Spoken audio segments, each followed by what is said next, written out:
மத்தேயு எழுதிய நற்செய்தி அதிகாரம் 13 இறை வசனங்கள் 31 முதல் 35 முடிய. இயேசு அவர்களுக்கு எடுத்துரைத்த வேறு ஓர் உவமை. ஒருவர் கடுகு விதையை எடுத்து தம் வயலில் விதைத்தார். அவ்விதை எல்லா விதைகளையும் விட சிறியது.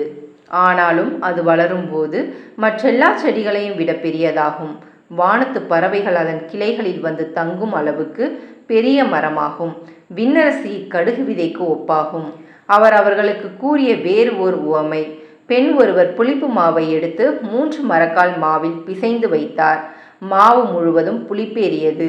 விண்ணரசி புளிப்பு மாவுக்கு ஒப்பாகும். இவற்றையெல்லாம் இயேசு மக்கள் கூட்டத்துக்கு ஓமைகள் வாயிலாக உரைத்தார். ஓமைகள் இன்றி அவர் அவர்களோடு எதையும் பேசவில்லை.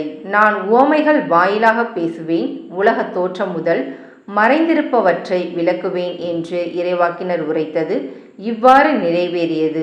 இது கிறிஸ்துவின் நற்செய்தி. கிறிஸ்துவே உமக்கு புகழ்.